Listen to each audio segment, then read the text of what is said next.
Assalamualaikum warahmatullahi wabarakatuh. Selamat datang di konten YouTube Ideal Ivar, sama-sama belajar, belajar sama-sama. Nah, kali ini kita akan belajar tentang akuntansi. Teman-teman yang join di video ini pastinya pada penasaran dengan apa sih itu akuntansi, atau teman-teman baru mau mempelajari tentang akuntansi atau lagi cari definisi dari akuntansi. Nah, jadi teman-teman, kamu berada di video yang tepat. Kenapa? Karena di konten kali ini dan juga seterusnya, aku bakalan bantuin teman-teman untuk paham tentang akuntansi. Mulai dari definisi yang sangat-sangat fundamental, definisi yang sangat dasar, sampai nanti kita bakalan belajar praktek akuntansi. Mulai dari yang sederhana sampai yang menggunakan aplikasi. Mungkin beberapa tahun yang lalu kita kenal dengan istilah atau aplikasi Mayobi, ya, Zahir Accounting. Nah, sekarang juga sudah banyak bermunculan aplikasi-aplikasi terbaru untuk memudahkan para akuntan, para manajer keuangan dalam menyajikan laporan keuangan. Jadi semua sudah by aplikasi. Cuman tetap kita harus pelajari dasar akuntansi itu. Kenapa? Kenapa kita harus mempelajari dasar akuntansi? Karena ketika kita menginput ke dalam aplikasi atau komputer, itu tetap membutuhkan analisa dari kita manusia terlebih dahulu. Karena mesin atau aplikasi tidak sesempurna itu, tidak sesempurna analisa manusia. Gitu. Nah, teman-teman bagi yang bakalan sering-sering belajar tentang akuntansi, jangan lupa di subscribe dan juga nyalain tombol notifikasinya. Dan juga jika menurut teman-teman video ini bermanfaat, silakan di-share ke teman-temannya yang lain. Dan jangan lupa juga di-like dan juga komen di kolom komentar. Oke, teman-teman semuanya. Kita iklan sebentar ya.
Oke, alhamdulillah iklannya udah selesai.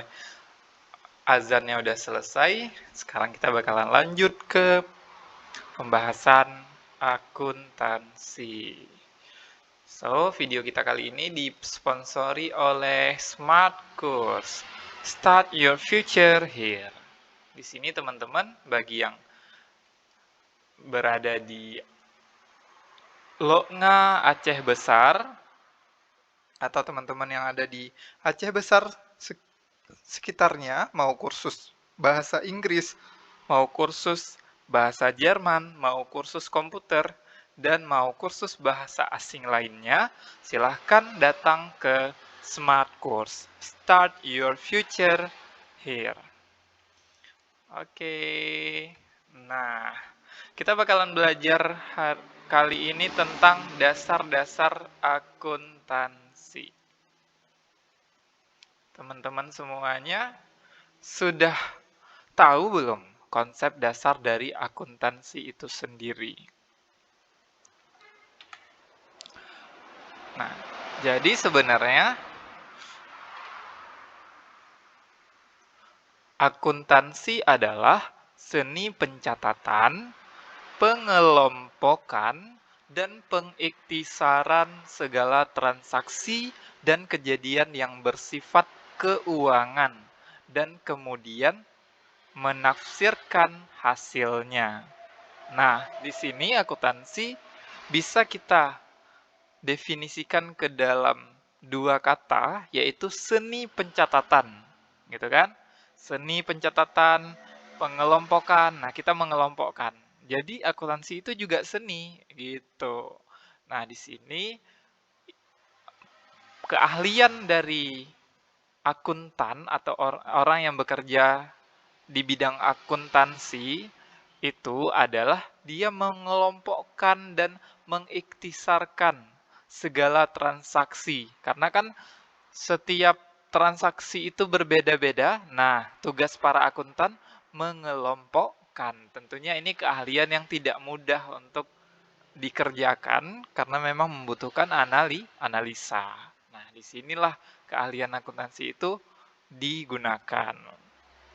Nah, intinya transaksi atau kejadian apapun yang bersifat keuangan, nah disitulah dikelompokkan, diproses di dalam proses akuntansi itu sendiri sampai nanti tujuan akhirnya adalah menafsirkan hasilnya sehingga nanti kita mendapatkan jawaban dari kondisi keuangan sebuah perusahaan begitu.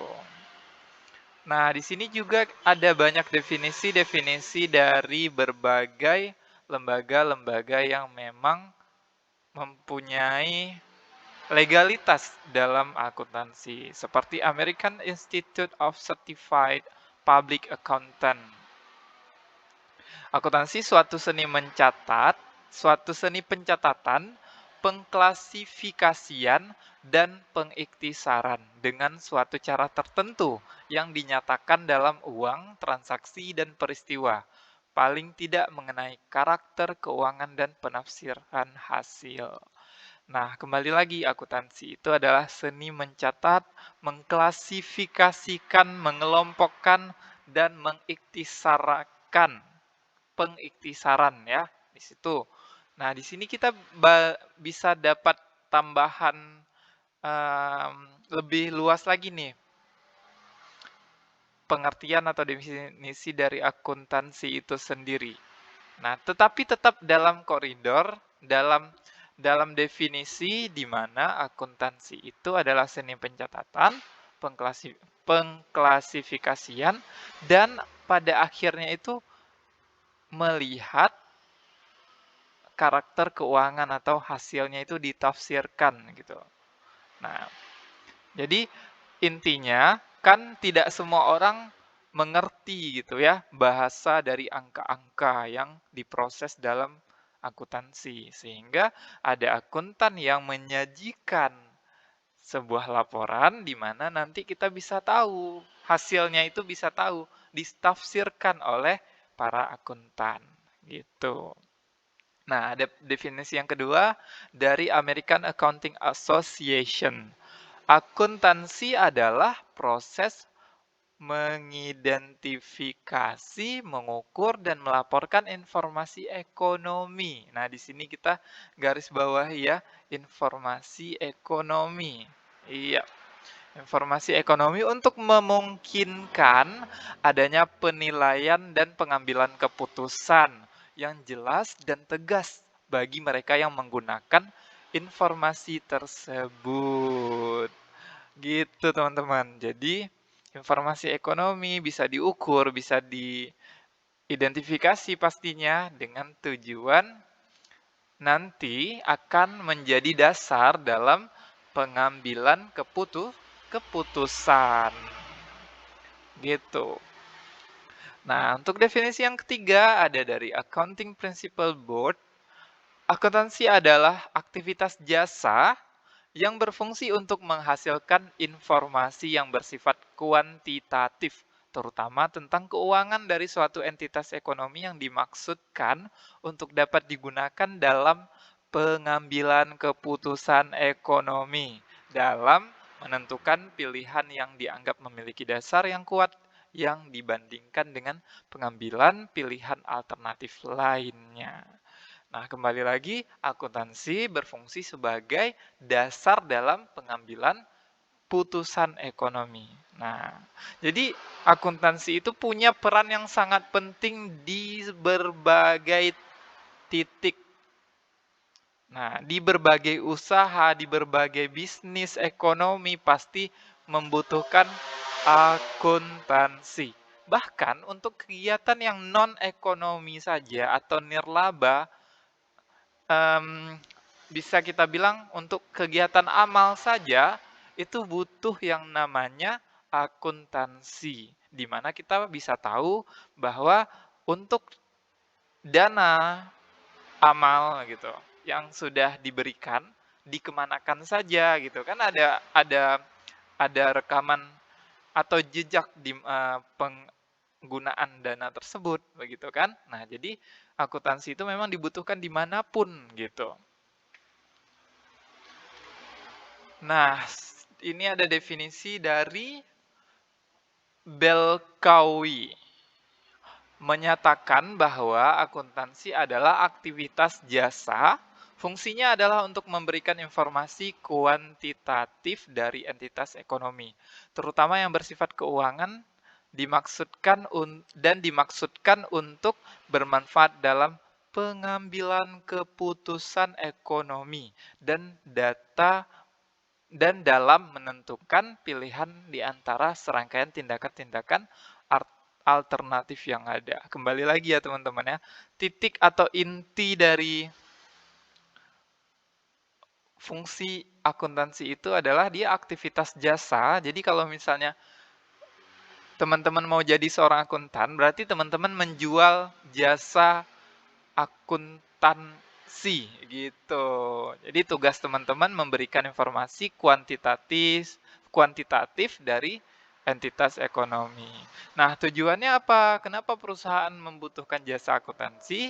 Karena akan bermanfaat dalam pengambilan keputusan ekonomi gitu. Jadi ada beberapa alternatif atas dasar laporan keuangan, atas dasar proses akuntansi, sehingga nanti keputusan yang diambil diharapkan menjadi alternatif terbaik di antara alternatif lainnya atas dasar akuntansi tadi, gitu.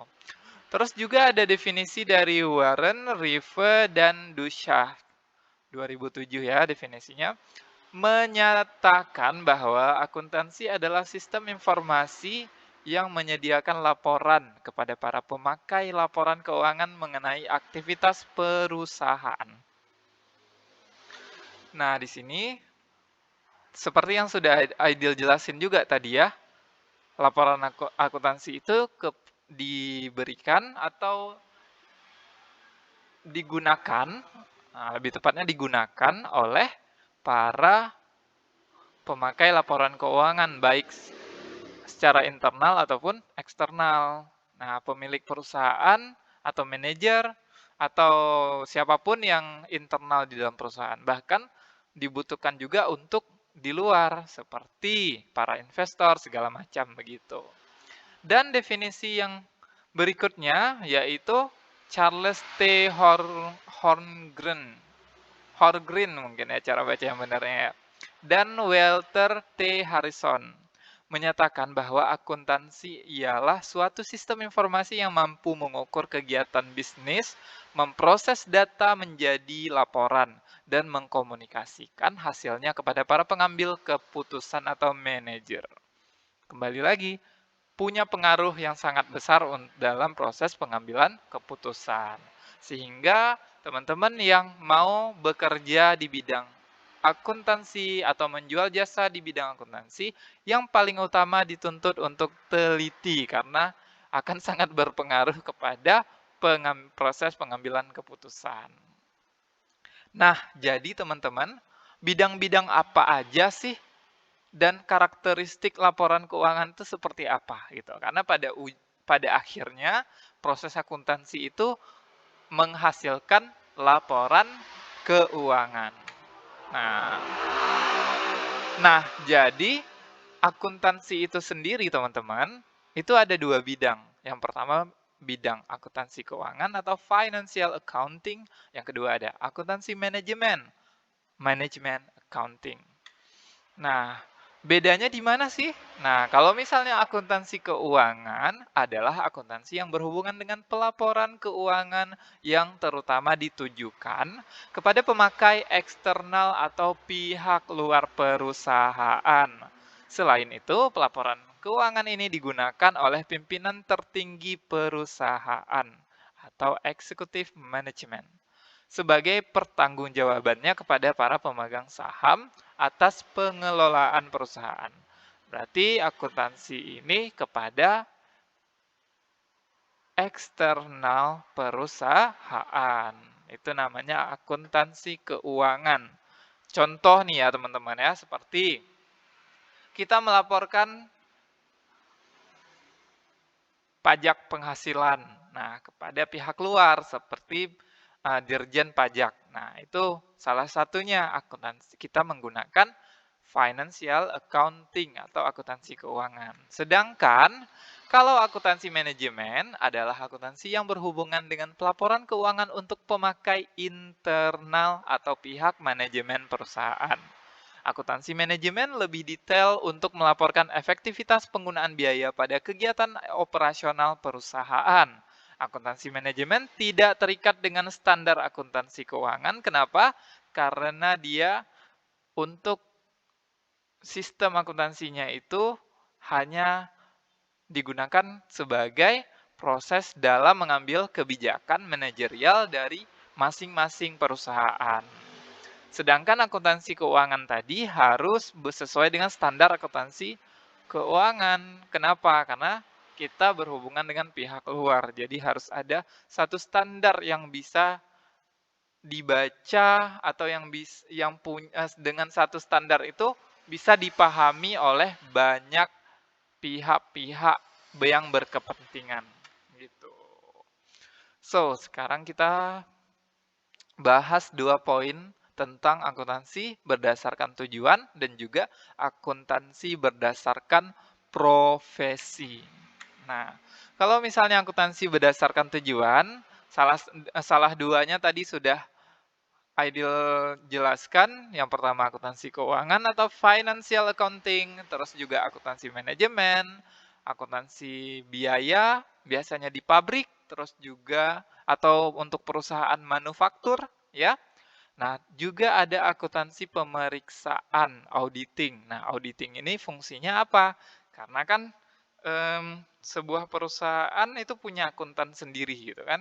Nah, tapi mereka butuh jasa auditing lagi, baik auditing untuk pihak internal atau mungkin dari pihak eksternal yang mau diaudit gitu. Jadi sangat-sangat luas fungsi dari akuntansi itu, baik dari dalam perusahaan ataupun dari luar perusahaan.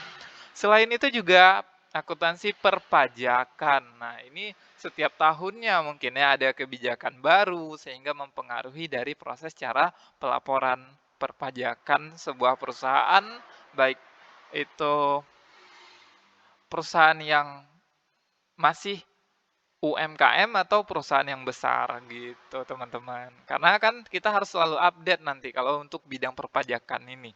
Bahkan semua bidang akuntansi itu sangat-sangat harus update dengan perpajakan karena mau nggak mau tetap akan berhubungan dengan perpajakan.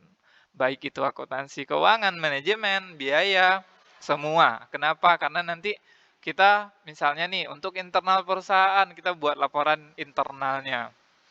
Tentunya kita juga harus buat pelaporan pajak gitu kan untuk misalnya perusahaan di bidang produk, misalnya di bidang produk atau di bidang jasa, minimal perpajakan untuk produknya atau pajak untuk jasanya, ya kan? Pajak untuk iklan gitu. Atau pajak untuk penghasilan para pekerja, mungkin mau dilaporin sekalian. Nah, oleh manajer keuangannya gitu. Jadi sangat-sangat menarik ketika teman-teman nanti mau belajar akuntansi, itu ada banyak spesialisasinya juga gitu. Jadi nggak cuman di bidang keilmuan lain ya, tapi di akuntansi aja banyak banget pilihan-pilihan spesialisasinya. Tinggal teman-teman nanti mau ke arah mana gitu. Nah, di sini juga ada akuntansi pemerintahan atau governmental accounting, terus akuntansi anggaran, terus sistem akuntansi. Ini berhubungan dengan teknologi juga nih karena berbicara sistem gitu kan. Nah, tapi secara tradisional sebenarnya akuntansi itu juga punya sistem dasar gitu. So, nanti tetap kalau dari dasar belajar sistemnya dulu. Mungkin akan diterjemahkan lagi ke teknologi sekarang berbasis aplikasi, berbasis apalagi pokoknya sekarang sudah sangat-sangat update gitu teman-teman. So, nanti kita bakalan upgrade terus ya ilmu atau pengetahuan kita untuk teman-teman semuanya yang senang belajar akuntansi dan juga akuntansi sosial yang tidak bertarget pada laba tetapi tetap harus ada pelaporan keuangannya gitu ya. Terus juga akuntansi berdasarkan profesi. Nah, teman-teman mau milih ke mana nih? Mau jadi akuntan publik kah? Mau jadi akuntan internal sebuah perusahaan atau akuntan dari seseorang bisa. Misalnya nih ada konglomerat gitu kan. Ada orang kaya, ada sultan gitu kan.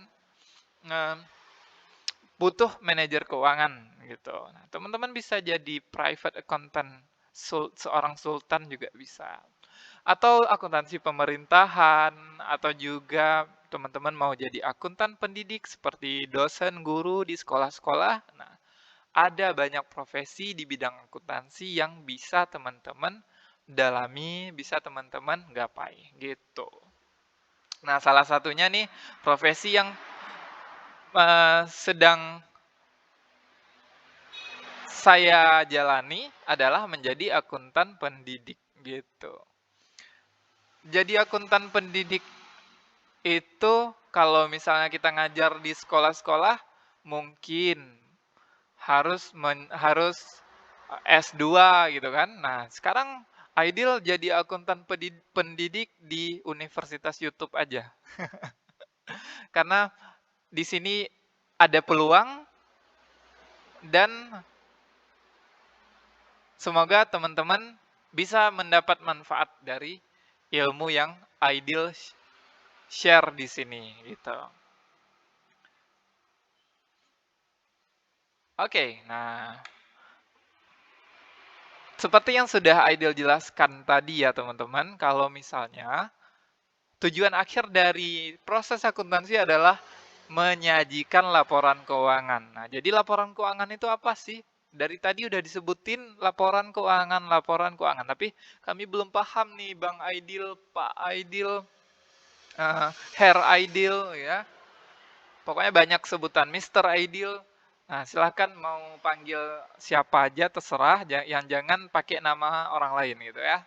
Nah, jadi laporan keuangan merupakan sebuah catatan informasi keuangan yang terdapat pada suatu perusahaan yang dapat membantu menggambarkan kinerja perusahaan tersebut. Gitu. Nah, jadi sesuai dengan standar akuntansi keuangan atau SAK di tahun 2004 mengenai karakteristik kualitatif laporan keuangan, ada 4 poin yang harus dipenuhi sebuah laporan keuangan. Nah, yang pertama dapat dipahami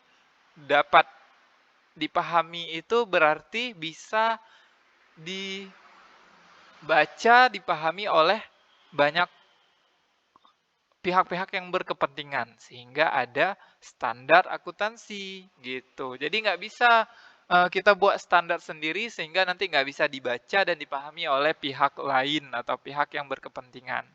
Terus juga relevan, keandalan, dan dapat dibandingkan dengan tahun sebelumnya mungkin gitu. Atau misalnya nanti ketika diaudit bisa dibandingkan juga gitu ya. Dan pastinya standar keuangan akuntansi itu selalu diupdate. Nah, kita harus banyak baca lagi tuh untuk SAK-nya. Terus pengguna dari informasi akuntansi itu siapa aja setelah jadi ini laporan keuangannya nih? Emang siapa aja sih yang perlu dengan informasi akuntansi? Yang pertama itu adalah pemakai internal. Nah, siapa aja? Terus juga pemakai eksternal. Jadi intinya internal itu pihak dalam perusahaan dan eksternal pihak luar perusahaan. So, untuk yang internal pastinya pimpinan perusahaan membutuhkan laporan keuangan, direktur, manajer keuangan sudah pasti gitu kan, manajernya gitu kan. Pasti mereka punya pekerja yang memang menyajikan laporan keuangan sehingga nanti mereka menjadikan itu sebagai dasar dalam mengambil keputusan. Direktur operasional dan manajer pemasaran, bahkan sampai manajer pemasaran butuh laporan keuangan dan manajer dan supervisor produksi. Sampai ke bagian produksi sebuah perusahaan butuh yang namanya laporan keuangan. Kenapa? Karena memang itu akan mempengaruhi dalam mereka mengambil keputusan. Itu laporan keuangan akan menjadi dasar mereka dalam mengambil keputusan menciptakan inovasi baru mungkin bagi perusahaannya. Jadi seperti sederhananya begini. Kalau misalnya nih kita kalau lagi banyak uang mungkin kita akan membeli sesuatu yang lebih mahal, gitu kan? Tapi kalau misalnya kondisi perusahaan, contohnya sedang tidak baik-baik saja, sedang defisit atau sedang merugi, otomatis kita ngerem dulu nih. Atau misalnya mulai berhemat gitu kan. Nah, jadi itu bisa ditarik ulur sehingga nanti tujuan akhirnya adalah mencapai keuntungan. Nah, kalau pihak eksternal itu bagi investor, karyawan, kreditor, pelanggan, gitu kan, pemerintah bahkan dan masyarakat juga butuh laporan keuangan.